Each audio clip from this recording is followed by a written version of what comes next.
Muy buenas tardes a todos. Muchas gracias por dedicar una tarde más a acompañarnos en estas jornadas de actualización teológico-pastoral del Instituto Superior Compostelano de Ciencias Religiosas. Esta tarde vamos a contar con la presencia del profesor de moral de esta casa, del ITC y del Instituto de Ciencias Religiosas, don Carlos Miramontes Seijas. Es coruñés, sacerdote joven de esta archidiócesis compostelana, bachiller en teología y graduado en teología fundamental por la Universidad Pontificia de Salamanca. Está prácticamente recién estrenado como doctor en teología moral, una especialidad que estudió en la Academia Alfonsiana de Roma, que está integrada en la Pontificia Lateranense.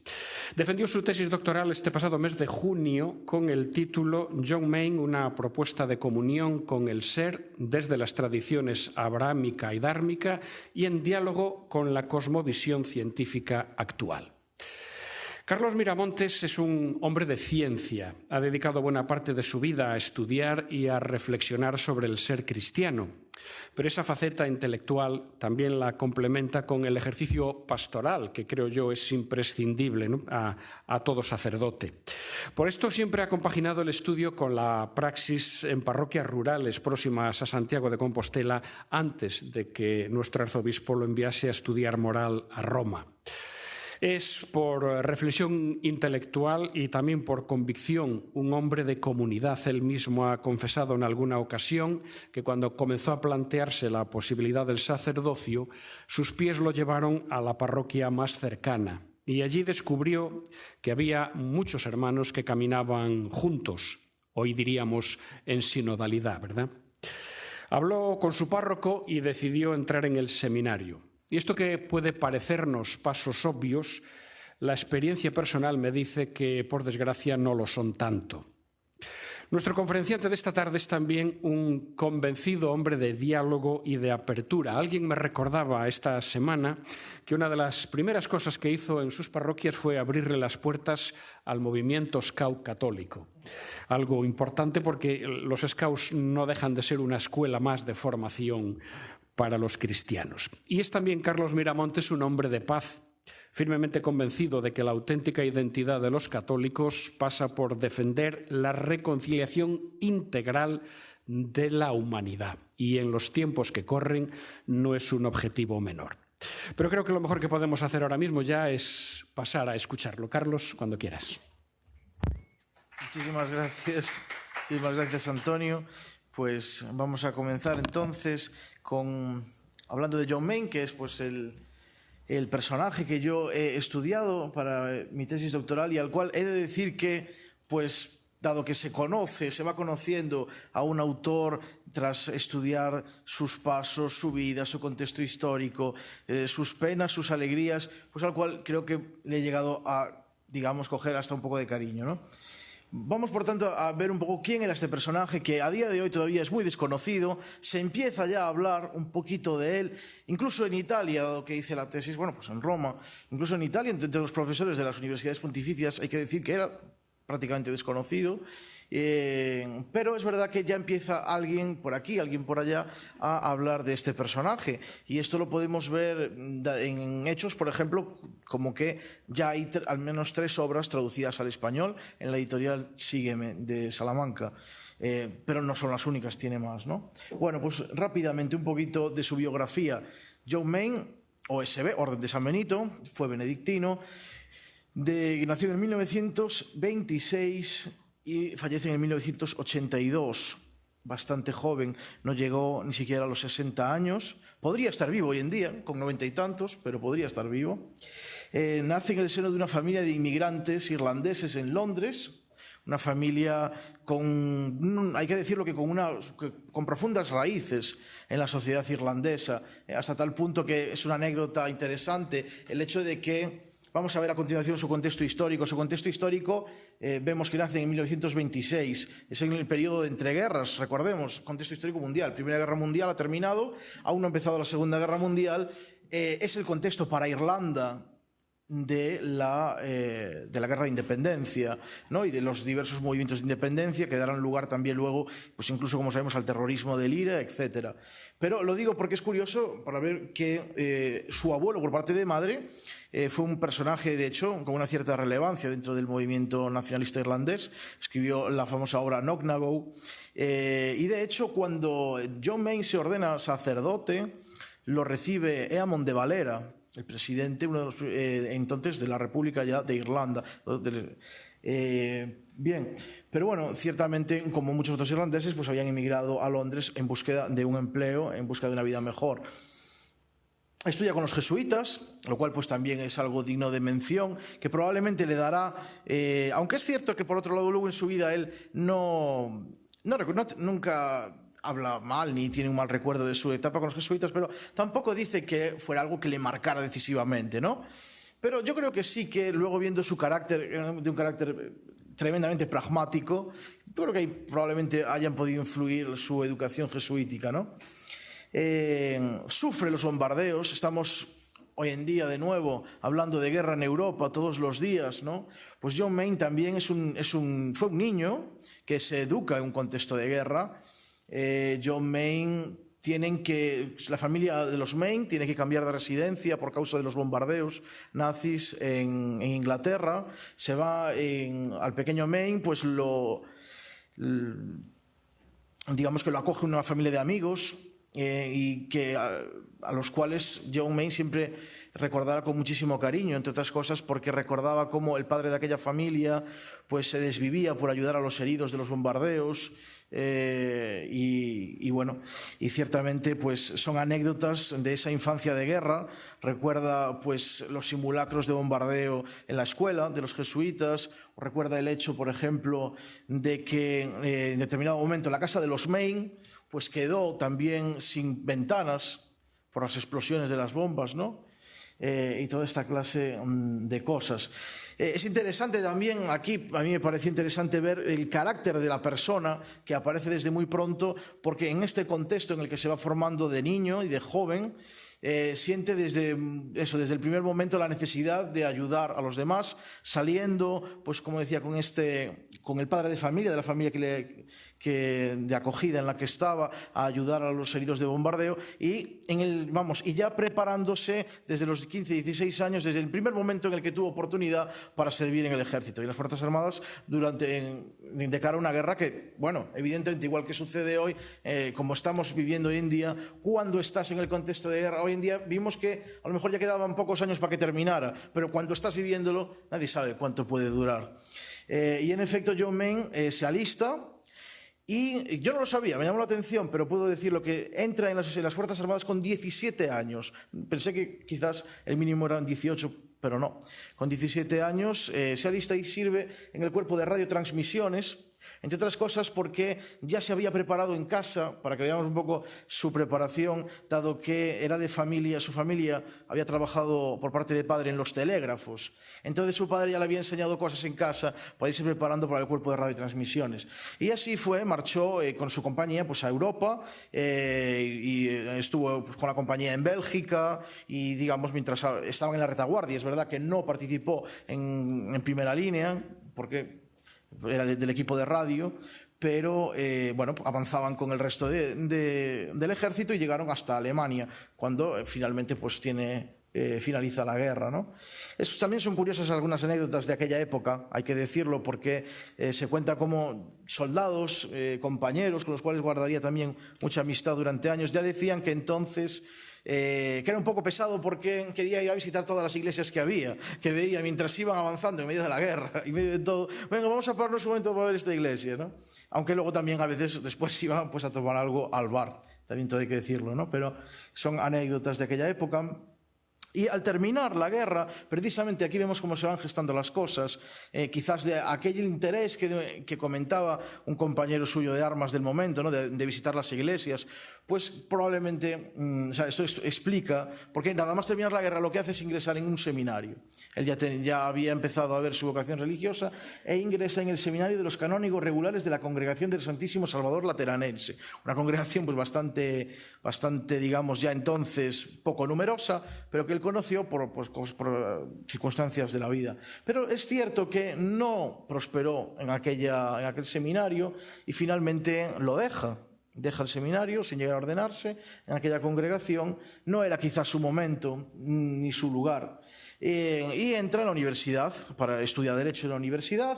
Al terminar su época en la universidad, básicamente necesitaba dinero, así de claro. Entonces, y por otro lado era joven, y vio una oportunidad de ganar dinero, de viajar, de tener aventuras en el Servicio Colonial Británico. Recordemos que todavía se estaba empezando ya a desmembrar el Imperio Británico, pero todavía existía. Y entonces, pues, vio en ello una oportunidad. Es curioso porque también pues algún compañero destacaba que le había chocado aquella idea suya, dado que siempre se había declarado pacifista, irlandés, recordemos el contexto de la independencia, ir a servir al servicio colonial, pero bueno, probablemente, como decíamos, como cualquier otro joven, por dinero y ganas de aventura. Pero con el servicio colonial fue a Malasia y, curiosamente o por providencia, aquello le cambiaría la vida. Porque en Malasia conoció a Swami Satyananda, Swami, que en sánscrito significa señor, un término un poquito como de respeto, ¿no? Digamos a un maestro espiritual, el cual le enseñaría, luego hablaremos de eso rápidamente, lo que será la meditación. Bien, a su regreso de Malasia, da clase como profesor en la universidad, en Dublín. Y finalmente por una cuestión al final existencial, por la muerte, lo que desencadena de nuevo esa vocación religiosa, es la muerte de un sobrino muy joven. Le hace replantearse un poco su vida, qué está haciendo con la vida, y decide entrar como monje benedictino en la abadía de Ealing, cerca de Londres, pero no terminaría ahí su periplo, puesto que por diversas, pues él empezará a darle vueltas a muchas cosas, es un personaje, digamos, muy inquieto, y finalmente convence al prior para fundar un nuevo priorato de la nada, un nuevo monasterio de la nada. Fueron 2 personas, él y otro, para fundar un nuevo monasterio a Montreal, Canadá, donde fallece al poco tiempo. Allí estuvo como 5 años. Como decíamos, pues este es el contexto histórico, rápidamente, ¿no? El contexto histórico de John Mayne, Segunda Guerra Mundial, el fin del Imperio Británico, el desmembramiento del Imperio Británico. Pensemos que su vida tiene un montón de aristas y de circunstancias muy interesantes, casi como de novela, porque en su etapa en Malasia servía como traductor de chino tradicional a las fuerzas coloniales británicas, las cuales ya se estaban retirando en base contra los guerrilleros. Había una guerrilla maoísta en el país, y también él cuenta en uno de sus escritos inéditos cómo a él le hacían también participar como traductor en algunos interrogatorios de algunos guerrilleros. Por tanto, como vemos, también su relación con la guerra no terminó del todo con la Segunda Guerra Mundial. Si bien es cierto que probablemente aquello no era de su agrado, puesto que realmente en Malasia estuvo 1 año, porque él mismo desistió, él rechazó el empleo y se regresó a Dublín. Probablemente tuvo que ver, el verse obligado de nuevo a acercarse a la realidad de la guerra, lo cual seguramente no contaba con ello cuando pues asumió aquel empleo, ¿no? Es el contexto de la Guerra Fría, por tanto, estábamos hablando pues de las guerrillas maoístas, es el contexto de la globalización, de la cual él pues es un claro exponente, y es el contexto también a nivel eclesial, no lo olvidemos, del Concilio Vaticano II. Puesto que John Mayne entra en el monasterio de Ealing como novicio en 1965. Las obras, también es un personaje curioso, tiene muchas particularidades. Por algún motivo, John Mayne decía que él creía mucho en la palabra hablada, que no le gustaba mucho escribir. Y esto para nosotros, los que hemos querido estudiarlo después, es un problema. Pero por eso se le dio grababa bastantes cassettes, en formato cassette de la época, ¿no? Que hoy en día están en la web en formato MP3, pero le gustaba grabar audios porque él decía que él creía en la palabra hablada, que él pensaba que la palabra hablada tenía un efecto diferente que la escrita, leída, ¿no? Pero después conservamos 2 obras, las únicas 2 obras que escribe son las que actualmente se han publicado en formato libro Letters from the Heart y The Present Christ, porque eran los boletines del nuevo priorato, que hacía un boletín mensual y eso luego se formató en formato libro. Y después tenemos como otros 11 libros que son básicamente, ya son recopilaciones póstumas de transcripciones de charlas, pláticas de carácter oral, que se transcribieron y se pusieron en formato libro. Y luego hay alguna obra también curiosa, 2 biografías. Se publicó el Nuevo Testamento de John Main, el suyo personal, con sus anotaciones, está publicado también. Y otro libro, por ejemplo, de anécdotas de gente que lo conocía, ¿no? Pero vamos a lo que nos interesa. Probablemente es sobre todo, si es conocido por los pocos por los que pueda ser conocido actualmente John Main, es conocido sobre todo por esta cuestión, y que lo comenté brevemente al principio de pasada, la cuestión de la meditación. Y yo lo he puesto entre comillas. ¿Y por qué lo he puesto entre comillas? Bien, voy a explicar por qué. La meditación que, como comenté de pasada, le enseña Swami Satyananda. Por cierto, muy interesante también, no es simplemente un encuentro de un cristiano sin más con Swami Satyananda, era un monje hindú.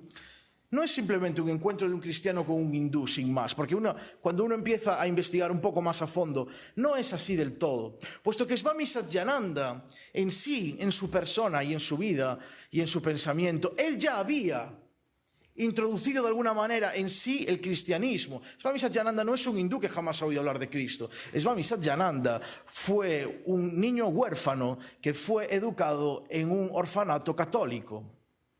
Y por tanto conocía perfectamente el cristianismo y apreciaba la figura de Jesucristo. Por tanto, cuando John Main se acerca, que también es un poco así anécdota casi de novela, se cuenta John Main como en un momento determinado, como traductor, le encomiendan que tiene que ir a hablar con un personaje importante que vive a las afueras de Kuala Lumpur, ¿no? Y bueno, pues allí va y no se esperaba para nada de qué se trataba. A donde le mandan es precisamente a un orfanato que el Swami Satyananda había hecho. Claro, a su vez tiene sentido, dada su propia historia personal, ¿no? Como acabo de decir. Y allí, pues, tiene una conversación con el Swami. Dice que le impresiona la paz interior que encuentra en aquel personaje. Y el Swami le pregunta, bueno, ¿y usted hace meditación? Y entonces, claro, todo se explica, ¿no? John Main dice, bueno, en mi tradición católica se le llama meditación a otra cosa. Y le explica al Swami a qué clase de meditación se está refiriendo. La que ha aprendido de niño de los jesuitas. La meditación conforme, como sabemos, lo que se llama el método ignaciano, conforme leer algún pasaje bíblico, imaginarse la escena y, digamos, de alguna manera, pues interactuar, podríamos decirlo de alguna forma, con esa escena, ¿no? Del pasaje bíblico. El Swami le dice que no, que en su tradición se hace de otra manera, y dice que básicamente simplemente se trata de repetir una palabra. Y bueno, John Main le dice que por qué no le enseña, y allí estuvo un mes entero quedando periódicamente los dos para aprender esta forma de meditación hindú, ¿no? Bien, y así lo narra John Main en diversos textos en qué consistía esa meditación, ¿no? Básicamente algo tan sencillo como sentarse con tranquilidad y dejar ir pues todas las preocupaciones, ideas, sin más, sin hacerse ninguna clase de violencia o de esfuerzo, simplemente, igual que cuando expiramos, pues nada, con tranquilidad dejarse ir y empezar a repetir la palabra o mantra que viene del sánscrito y significa palabra sagrada. Por tanto, que ese es otro tema. Mantra significa palabra sagrada porque luego hay diversos grupos que bueno, desde su forma de entender, yo no digo que no, pero claro, esta es otra cuestión importante que hay que diferenciar, ¿no? Y es que, bueno, hay muchas formas, como sabemos, técnicas, escuelas de meditación en el ámbito oriental y también en el ámbito occidental, porque no son muchas veces, aunque están inspiradas en aquellas, no son exactamente iguales. Pero hay que reconocer que, al menos desde nuestro punto de vista cristiano, y esto es lo interesante, que John Main lo tenía muy claro, pues hemos de tener un par de puntos claros. Y para que veamos, John Main dedica un capítulo, no es que simplemente lo comente por encima, sino que dedica un capítulo entero de un libro para decir que la meditación de la que él habla no es una técnica y no puede ser entendida como una técnica. Y además dice por qué. Porque una técnica es algo que yo hago para obtener algo. Lo dice explícitamente así. Mientras que, dice él, es algo tan sencillo como eso. De lo que yo os estoy hablando es de simplemente repetir la palabra como medio para entregar mi corazón, mi ser completamente en manos de Dios, en un momento que, según él, no es más que un momento, pues eso, de pura entrega del propio corazón y en el fondo de pura fe, porque en ello es fe. Y ya está, sin más. En eso se resume la meditación de John Main, pero por eso se dedica a hacer toda una serie de advertencias, las cuales, por otro lado, a lo largo de mi investigación, pues he conocido mucha gente de distintos grupos y yo creo que, lo he de decir, dudo que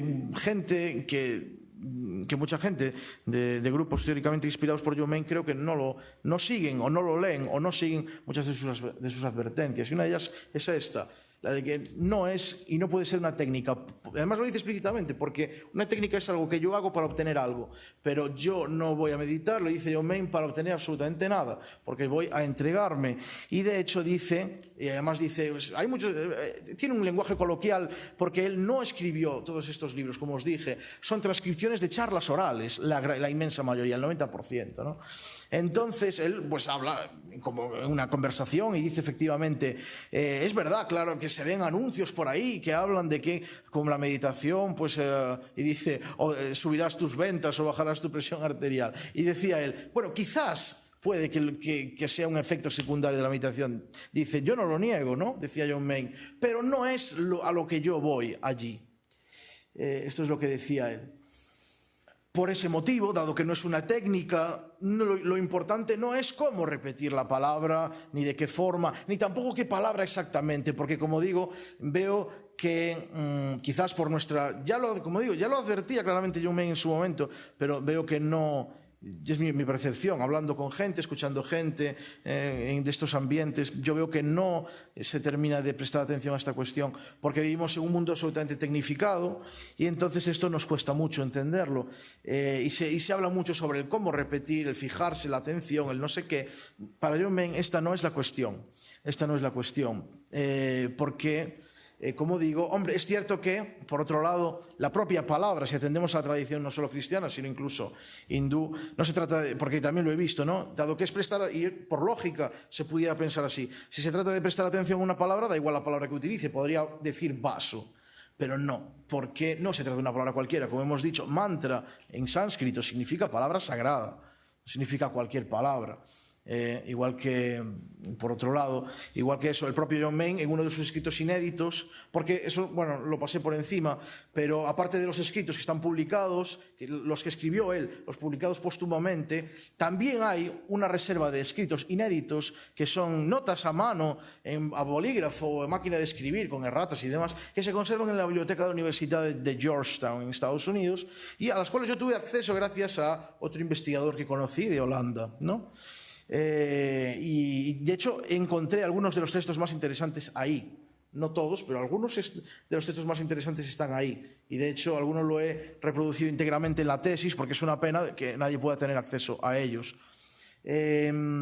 Y por eso que en uno de estos textos inéditos, por ejemplo, él cuenta cómo la primera palabra que él empezó utilizando es Jesús, el nombre de Jesús, aunque después, con los años, él mismo popularizó usar la palabra Maranatha, básicamente porque le gustó, porque era la última palabra de la Biblia, lo comenta en un texto, ¿no?, con la que se cierra el Apocalipsis, y bueno, digamos, pues por motivos quizá un poquito más personales, pero no es necesariamente que tenga que ser eso, ¿no? Por otro lado, y continúo, he puesto la palabra meditación entre comillas, porque yo creo que en este sentido el propio John Main la usa creo que el uso que le da John Main puede llevar a equívoco. Porque, como he dicho, dado que hay una enorme miríada de escuelas, movimientos, formas de entenderlo, el, digamos, fenómeno multiforme conocido como meditación, pues, como les estoy diciendo, después de estudiar durante años qué quería decir realmente John Main cuando hablaba de esto. Por eso yo lo pondría entre comillas, porque no sé hasta qué punto, como les estoy diciendo, a lo que él se refería es exactamente lo mismo que va a pensar la inmensa mayoría de personas cuando escuchen la palabra meditación. ¿Vale? De hecho, él mismo en otro de sus textos, de sus libros, hace una propia etimología que se inventa, creo que se la inventa sinceramente, creo que hace una interpretación libre. Yo creo que la palabra no viene de ahí, pero tampoco lo llegué a investigar a fondo. Pero en un texto dice que él usa la palabra meditación como entendiendo que viene del latín stare in medio, en el sentido de estar en el medio, y lo que está en el medio de todo, en lo profundo, dice él, es Dios, es como estar en Dios. Bueno, como digo, es una interpretación libre que hace él mismo, ¿no? Bien, pero lo importante es esto, y para terminar y entender a qué se refiere cuando habla de meditación, lo importante es esto, que no es una técnica, por tanto, como no es una técnica, no es lo más importante el cómo repito la palabra o qué palabra es, ni estas cuestiones que son técnicas precisamente. Y por otro lado, todo se deriva, una cosa se deriva de la otra. Como decíamos, dado que no es una técnica algo para conseguir algo, tampoco es algo por el medio de lo cual haya que llegar a ningún estado, ni a lograr una mente en blanco, ni a lograr ninguna experiencia o sentimiento, ni tener una especial relajación, ni nada parecido. Eso no es el fin de lo que John Main hacía cuando hablaba de meditación, y lo dice explícitamente. Como les acabo de comentar, el único fin de lo que John Main llama meditación es la entrega de uno mismo en confianza a Dios, en la fe, dicho de otro modo, ¿no? Incluso llega a decir, muy curioso, probablemente en el que es el último texto que escribe antes de morir, y que yo tuve una entrevista por Zoom, además me acuerdo, con el que es su discípulo todavía vivo, ¿no? Antes les comentaba que cuando fue a fundar el Priorato de Montreal fueron dos, uno y otro. Pues el otro sigue vivo, que es Lawrence Freeman, ¿no?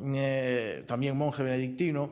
Y recuerdo que le pregunté sobre esta cuestión, porque parece hacer referencia a una especie de, no sé, experiencia quizás mística, por así decirlo, podríamos decir, de la cual no habla directamente, pero su forma de expresarse parece indicar eso, que ha tenido alguna especie de experiencia. Pero ¿qué es lo que nos interesa? Porque lo que dice John Main en este, que creo que es el último texto, que básicamente es el foreword del libro Moment of Christ, y ahí John Main lo que dice es, aunque te veas envuelto en en una paz que va más allá de toda comprensión, en una experiencia, digamos, arrolladora, pero lo describe muy gráficamente, y eso es lo que me hace a mí pensar que quizás estaba hablando de algo que había experimentado. Dice que aunque eso suceda, no es lo importante, porque no estás haciendo eso, no estás viviendo tu vida y tu oración y tu meditación para llegar a eso ni para obtener eso. Simplemente, en todo caso, si sucede, gracias a Dios, dale las gracias a Dios y ya está, y continúa con tu vida. Y de hecho usa una expresión muy bonita, que además, esto lo comentaré a continuación, porque era un enorme lector, era un lector terrible. Yo en algún momento también estudié los autores que él había leído, y es terrible, ¿no? Es un monstruo, porque, y de hecho cita a un poeta irlandés o inglés, ahora dudo, utilizando su frase diciendo kissing the joy as it flies, besando el gozo, la alegría según se va volando, para expresar esta idea, ¿no? de que aunque pudiera uno tener esa clase de experiencias, pues no son lo más importante. Demos gracias a Dios y ya está, y continuemos nuestro camino, ¿no? Que es interesante, otro punto en otro de sus textos inéditos, como comentaba, me gustó, quizás por ese espíritu irlandés, ¿no? Pero comentaba cómo él entendía que la teología debía de ser poesía, puesto que la poesía apunta hacia, dice él, y además ponía una crítica incluso a la poesía de su época, porque decía, no una poesía para expresar simplemente lo que yo siento, sino una poesía que trate de expresar lo que yo siento de lo que yo estoy experimentando, como algo que apunte a algo que va más allá de mí, ¿no?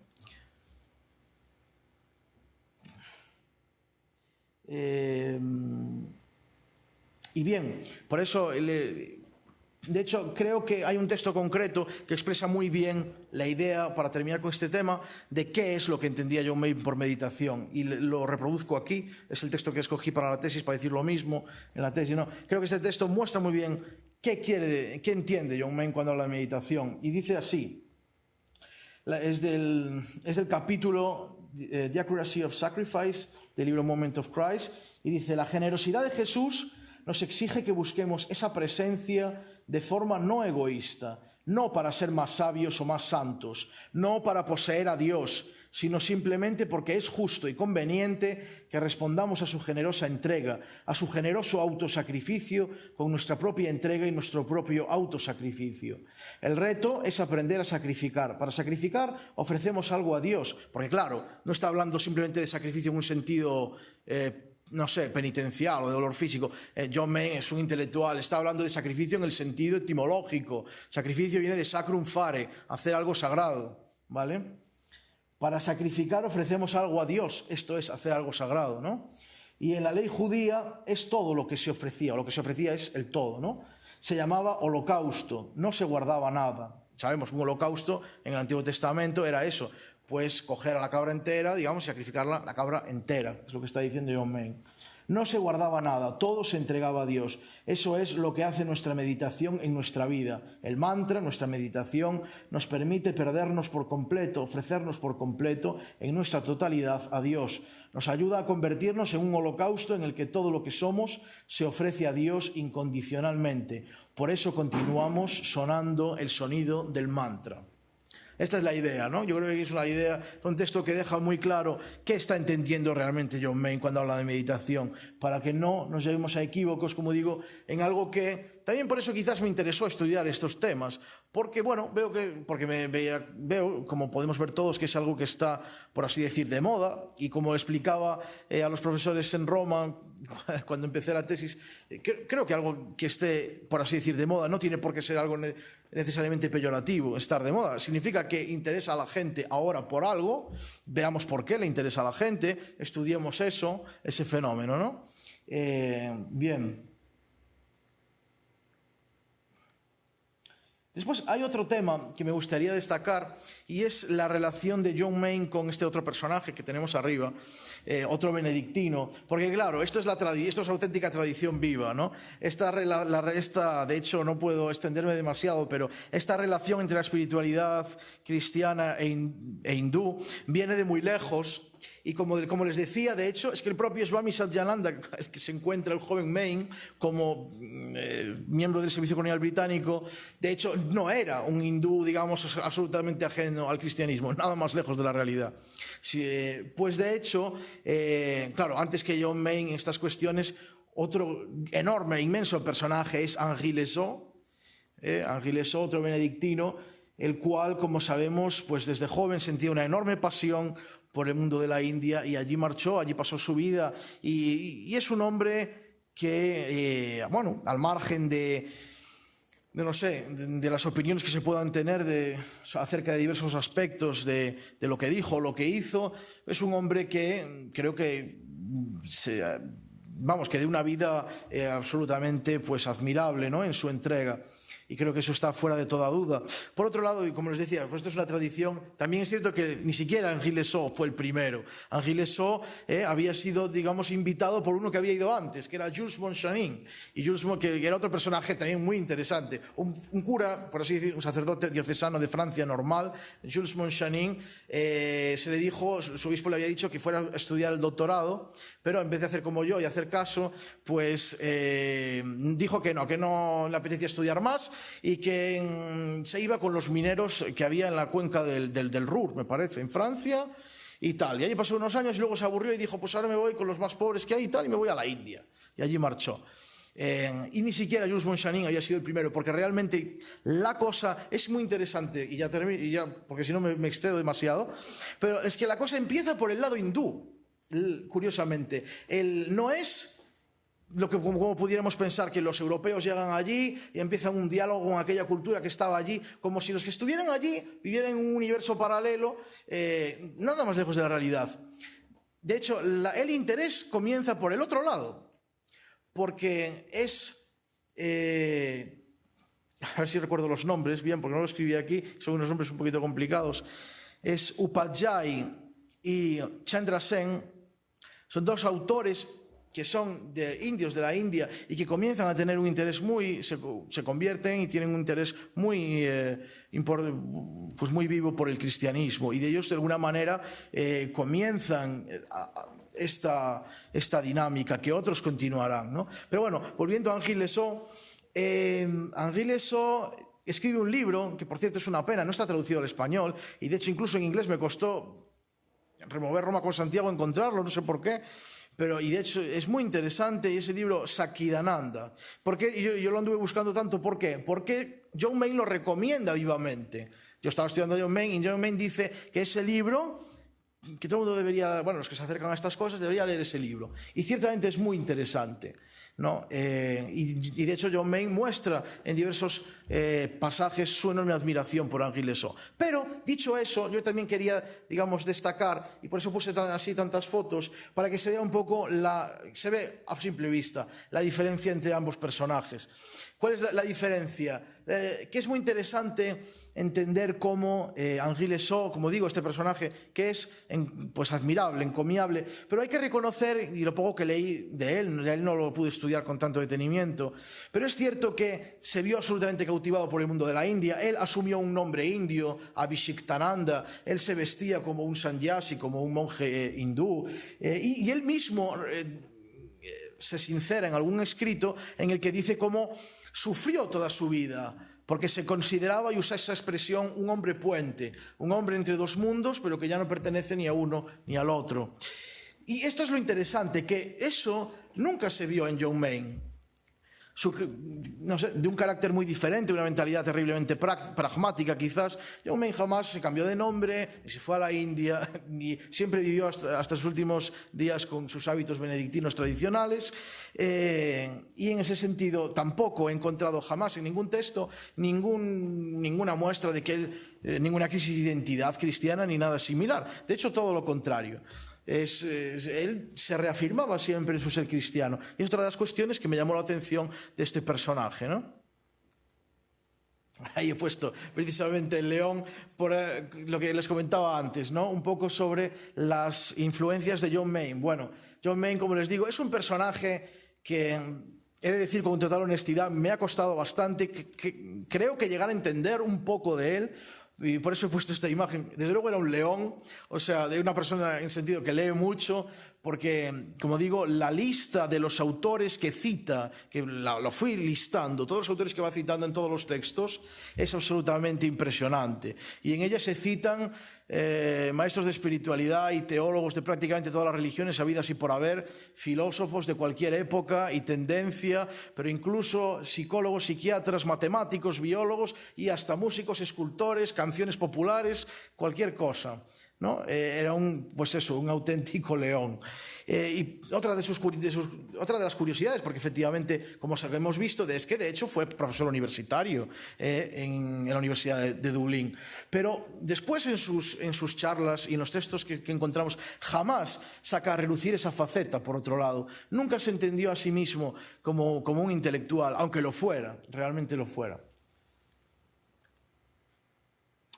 Vamos ahí, que el tiempo se nos echa encima, pero otra de las cuestiones muy importantes de este autor es y este es un texto muy importante, además lo fue para mi tesis, y se encuentra precisamente en un texto de los inéditos, de los no publicados, y es la idea de la vía media.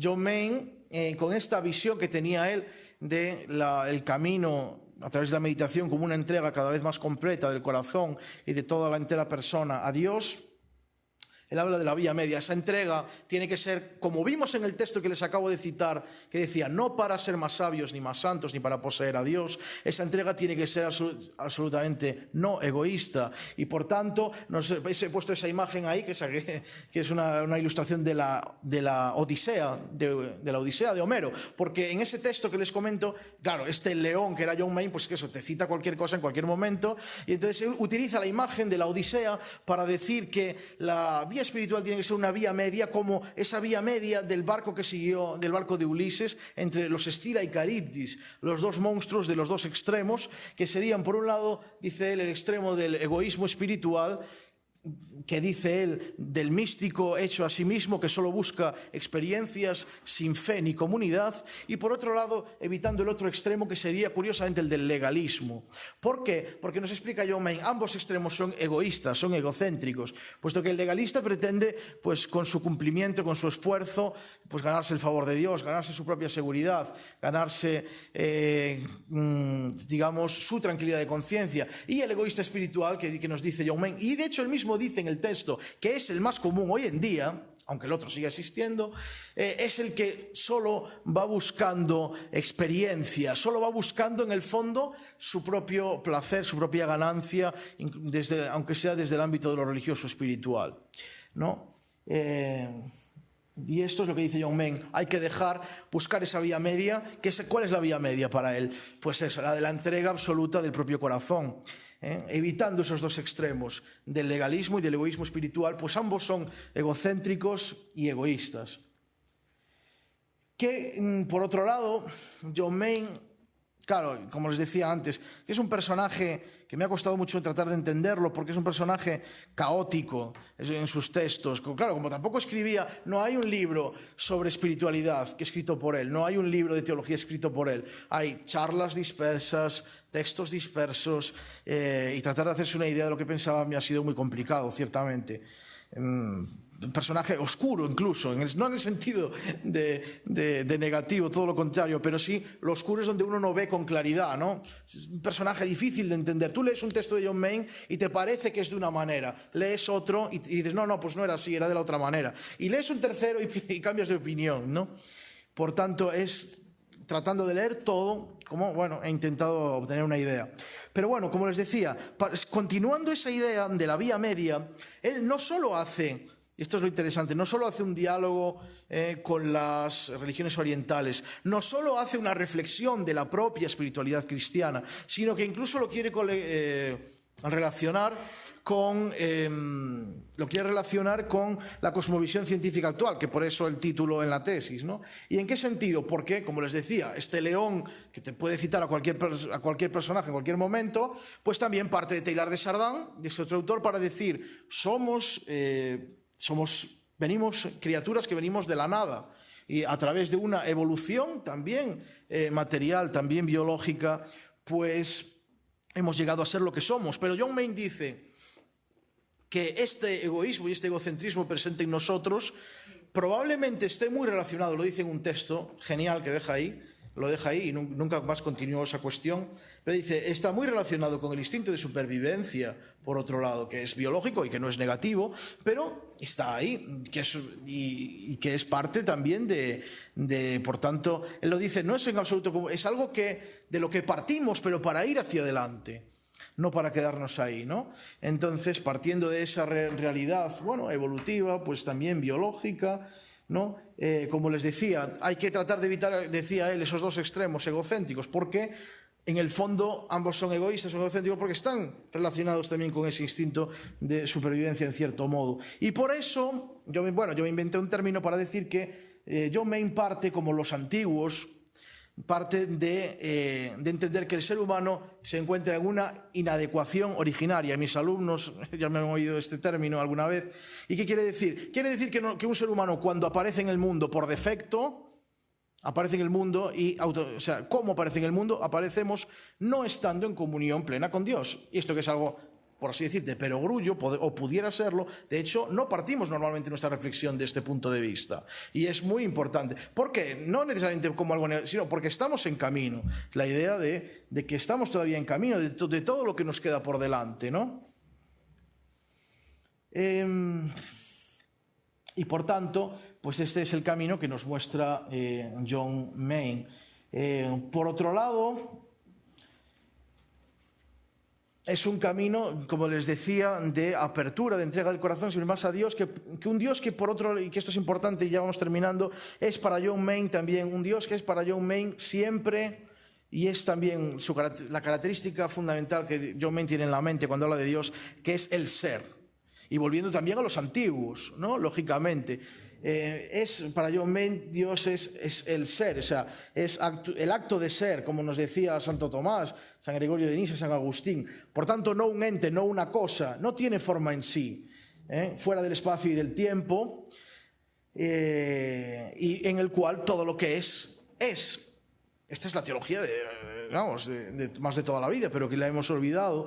Y esto es importante porque John Main también lo toma para en algunos textos decir de forma absolutamente lógica, como una deducción absolutamente lógica, que si Dios es el ser, todo es lo últimamente real, si todo lo que existe existe porque existe en el ser, pues entonces lo que no es, digamos, por así decirlo, en Dios o conforme a Dios o según Dios, en el fondo es una ilusión, puesto que es lo que decía San Agustín con ausencia de bien, entendiendo bien como Dios, porque San Agustín hacía igual a Dios, igual a ser, igual a bien, ¿no? Unum bonum verum pulcrum, ¿verdad? Y por tanto, esto es interesante porque John Main termina diciendo esto, o sea, tiene muy claro que tenemos que abrirnos en el fondo a la realidad y darnos cuenta, por tanto, que como dice en otro texto, aunque por más que nos lo parezca, las tinieblas jamás podrán vencer a la luz, puesto que las tinieblas no son en sí y pasarán antes o después, y motivo por el cual también hemos de tener una inmensa paz. Y ya para ir terminando, porque si no, don Antonio me va a llamar la atención, me parece a mí, quería destacar un último aspecto interesante, y es a nivel ya más puramente práctico de la idea de lo que pretendió hacer también incluso a nivel práctico John Main en Montreal. Es verdad que se fueron dos, él y otro, a fundar un nuevo priorato, un nuevo monasterio benedictino, pero allí no solo quería hacer un monasterio sin más, sino que él quería algo un poco más novedoso. De nuevo, por su relación con Oriente, él estaba pensando en lo que se llaman los ashram. Por aquí hay una foto de un ashram. ¿Qué son? Ashram en sánscrito significa monasterio, pero no es exactamente la idea que nosotros tenemos de monasterio, sino que es más bien un poco la idea de un lugar donde hay un maestro espiritual y donde la gente que le interesa va allí a tratar de seguir sus directrices para tratar de seguir el camino espiritual que propone ese maestro. Esa es la idea del ashram, ¿no? Y esa que conservamos textos de conversaciones, sabemos que hablaron sobre este tema John Main en un encuentro que tuvo con Beth Griffiths, con otro, hablábamos antes de Henri Lesaux, con otro de los benedictinos que andaba por allí por la India, y hablaban de cómo podían pensar en implementar esta idea. Y John Main lo intentó. En Montreal, como les digo, eran solo 2 monjes, pero trataron de tener una comunidad abierta a los laicos, no solo en el sentido de estar abiertos, ellos tenían su liturgia de las horas, tenían su Eucaristía diaria, pero también tenían esos 3 momentos de lo que él llama, y les he explicado, meditación al día, a los cuales invitaban a los laicos para aprender, para estar, para compartir, y laicos que después muchos pasaban largas temporadas con ellos hasta el punto de que algunos se terminaron convirtiendo en oblatos permanentes del monasterio, de este priorato de Montreal, el cual, por cierto, al final no sobrevivió a su maestro, a John Main. John Main, claro, murió a los 5 años de abrir el nuevo priorato, y a su muerte, pues poco a poco se fue dispersando y se fue terminando allí ese proyecto, del cual ahora pues lo que tenemos es un poco lo que nos deja como legado, es al menos para reflexionar y para tratar de ver qué podemos ahora en nuestra vida personal y eclesial también quizás, pues aprender de este gran personaje que era John Main. Muchas gracias.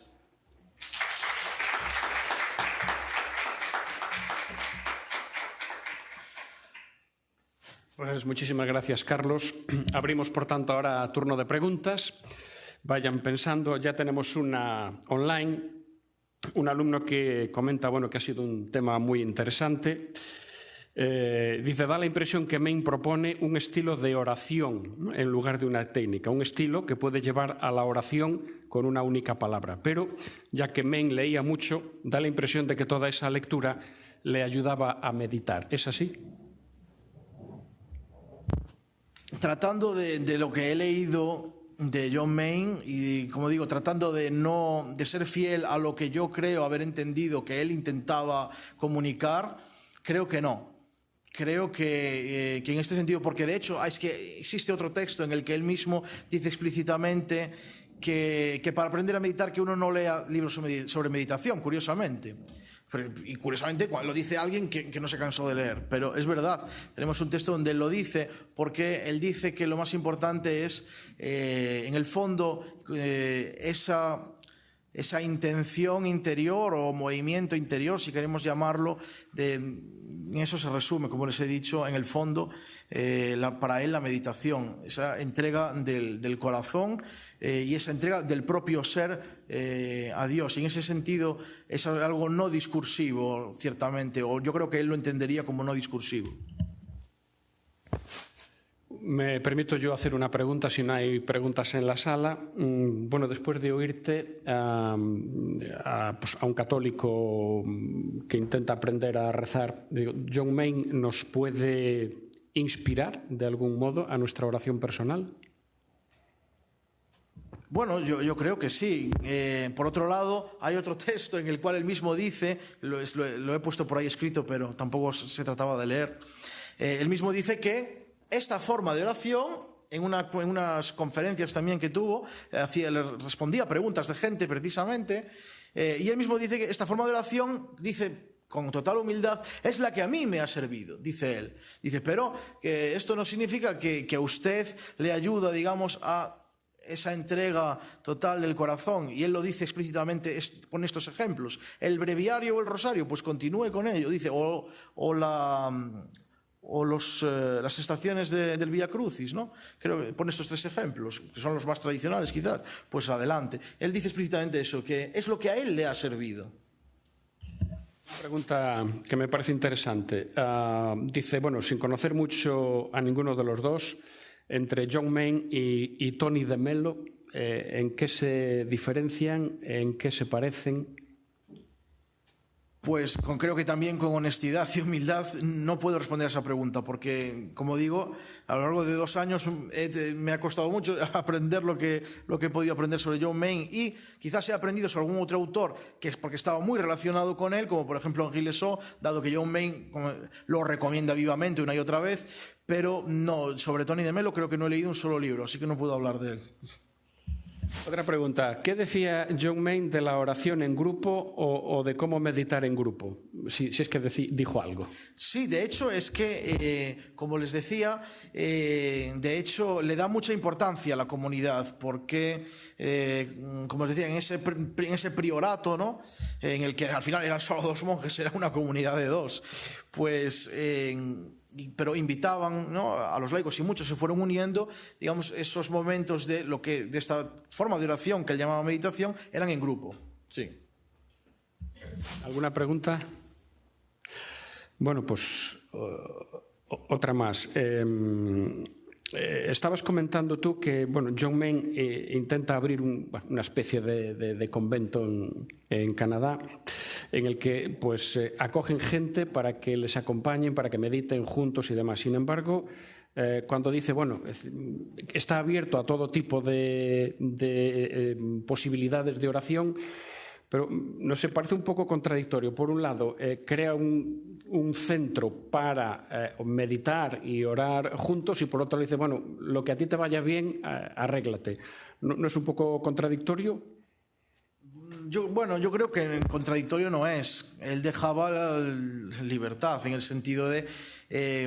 recordemos, por otro lado, que él realmente... él tiene una idea muy, muy clara, pero un poco, como les decía, igual que diferenciando un poco la figura, por ejemplo, en las grandes diferencias a nivel personal que se ven entre Henri Lesaux, por más que él lo admirase tanto, y el propio Main, pues como les decía...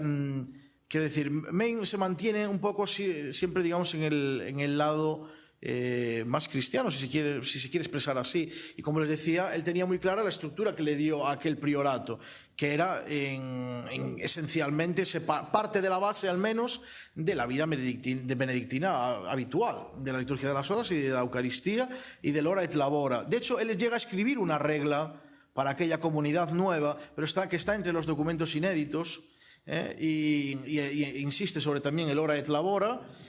Lo que pasa es que lo que hace realmente es, digamos, a la estructura habitual, tradicional, le añade. no es crear una cosa diferente, sino que es lo que le añade esos 3 momentos de meditación, digamos, al horario normal de un benedictino.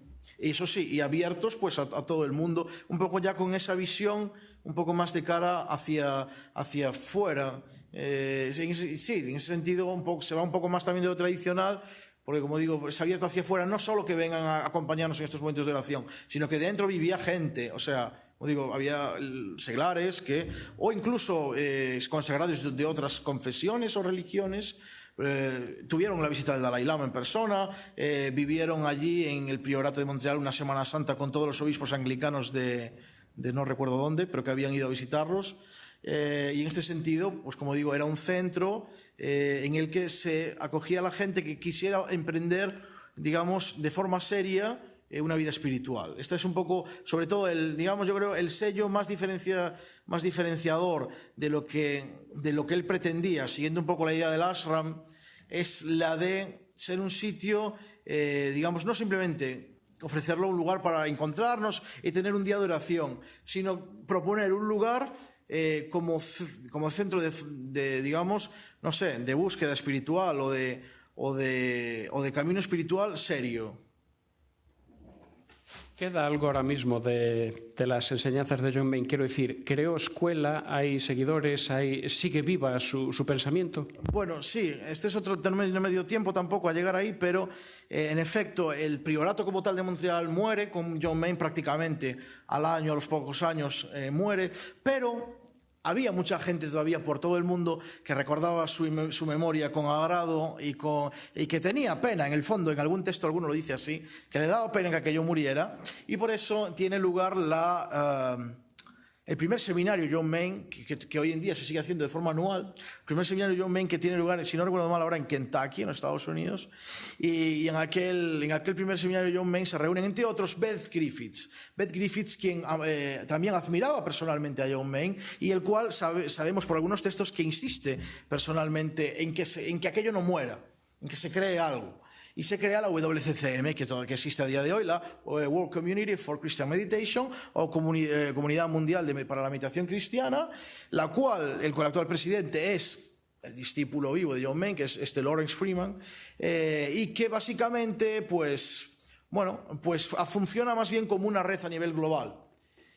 Funciona como una red a nivel global. Yo estoy en contacto con ellos y tal, y bueno, pues eso, hay grupos en todo el mundo, en todos los países del mundo, incluso en África, en Asia, donde sea, Latinoamérica y tal. Aquí en España hay poca cosa, de hecho, pero algo hay en Madrid. Bueno, conozco al delegado general, si me está escuchando, que lo sepa, me escucha en algún momento, que es John Siska, pero es cierto que, y ahora ellos están intentando también seguir caminando, tampoco quedarse ahí, porque han abierto hace 2 años un centro físico que no tenían hasta entonces, hasta ahora, desde aquel momento, nunca tuvieron un centro físico hasta ahora. Compraron una abadía en ruinas, en el sur de Francia, cerca de Poitiers, en Bonneau, y la están renovando y están viviendo allí, se está formando, y yo creo que Lawrence Freeman quiere volver a la idea del ashram, y yo en el fondo creo que es la idea que pretende, que le gustaría sacar adelante, porque es un poco esa idea. Monje como tal, allí solo está él, como monje, digamos, con votos benedictinos, pero luego hay una serie de oblatos permanentes que viven allí, y luego gente que pasa grandes temporadas, tal, y es un poco, creo que intenta revivir esa idea. Otra pregunta que nos llega a través de Internet. Tú comentabas que John Main no es un escritor sistemático y prácticamente ni siquiera escribe, pero la pregunta es, ¿cómo explicaba Main qué es la Iglesia? Ahora me haces pensar, tengo que recordar si en algún momento lo menciona. En algún momento se explaya un poco más hablando de la Iglesia, pero en los documentos inéditos, o sea, en los no publicados, y creo recordar que un poco la idea que él trata si no recuerdo mal, la idea que él trata un poco de entender de la Iglesia, la entiende sobre todo como grupo de gente que de alguna manera, pues por el motivo que sea, pues ha vislumbrado en cierto modo ese algo más allá que existe, ¿no? Que es el ser, que es Dios, y que pues cada uno en la medida de sus posibilidades, mejor o peor, pues trata de caminar en ese sentido. Creo que desde el mismo punto de vista entendería a las otras religiones como un grupo de gente que desde sus contexto histórico, social, cultural, pues, pero ha visto algo más allá y a lo cual trata de seguir. ¿Lo podríamos considerar un pionero del diálogo interreligioso? Pues yo no sabría qué decirte. Creo que su intención principal no era esa. No era alguien que se definiera ni como a sí mismo, aunque lo fuese, ni como un intelectual, ni tampoco como alguien implicado en el diálogo interreligioso. Yo creo que no se definiría así, pero bueno, lo hacía de facto. No sé si hay alguna pregunta. Sí. Espera un momentito para que puedan oír también la gente que nos está siguiendo vía online. Es decir, que John May fue un poco, digamos, el primero, digamos que el primero que combina la meditación, ¿no?, con la fe. ¿O es que en la historia hubo ya acercamientos hacia lo que es la meditación, usarlo en lo que es, ¿no?, el pensamiento cristiano? Sí, gracias. Creo que he entendido perfectamente tu pregunta. Creo que la respuesta es sí, que fue el primero, y por eso también es otro de los motivos por los cuales me interesaba, porque como le decía antes, sabiendo que pues, es algo que está un poquito de moda, que se ha popularizado, pues a mí me interesaba también saber de dónde viene. Realmente, efectivamente, ¿no? Empiezas a tirar de la manta y ves que eso, unos citan a otros, unos beben de otros, y creo que sobre la cuestión, como digo, él mismo no lo niega ni lo oculta en ningún momento, él a su vez también bebe de otros como Aguilesó y muchos otros, pero sí, sobre la cuestión concreta de la meditación, yo diría que es él el primero. Bueno, pues si no hay más preguntas, te damos las gracias por la exposición. La verdad es que no es ya que fuese brillante, es que la pasión con la que hablas de John Main, ya lamento que no haya cosas en castellano para poder introducirnos un poco, sumergirnos un poco en él. Al menos pásanos la tesis doctoral. A ver si la publico. Gracias. Muchas gracias a todos por vuestra atención. Gracias.